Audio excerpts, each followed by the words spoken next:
Well, okay, I'm gonna take you back to the 90s, okay? So we like the 90s. Yeah, 90s is a good time, you know. And by the way, just so you know, my parents divorced when I was 5. So now my mother's raising us, you know, and in 10th grade, that was a very pivotal year for me because it was my first trip to the Caribbean. Mm-hmm. All right, so she took us to Barbados first, Grenada, because she had an uncle there, and St. Vincent. And that's when the love affair with the region started. Because again, I didn't know like what it meant, like my mother's from St. Vincent. People would ask like, where's your mother from? And I didn't understand why, because they were like, she has an accent. I'm like, no, she doesn't. That's how mommy talks. What are you talking about?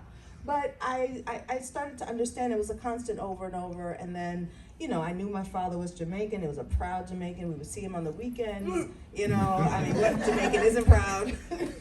But, you know, I knew from the music and the food, you know, that was the connection.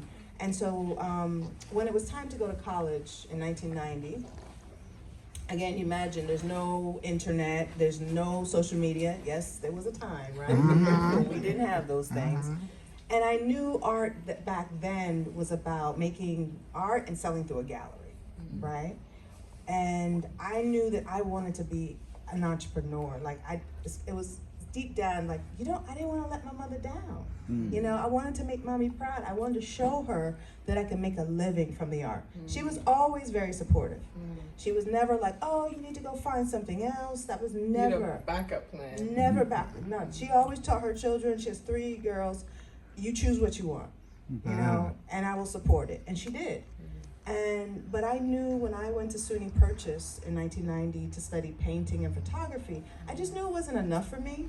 And so I thought, well, let me find something a little bit more commercial. Mm-hmm. And that's how I transferred to Fashion Institute of Technology, FIT, to study fashion illustration.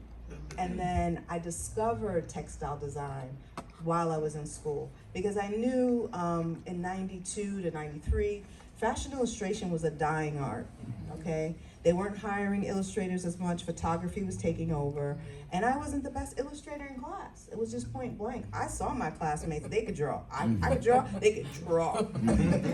And so I had to come to the reality. My professor, I remember she told me, her Professor Ishikawa, she called us all by our last name. She said, Barnett, she's like, Barnett, like, what are you gonna do?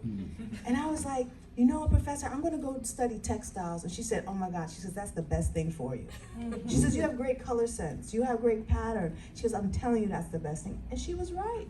I got my bachelor's in textile design, and that's when I learned about rugs. I said, somebody's getting paid to design rugs? I didn't even do something. I said, I could do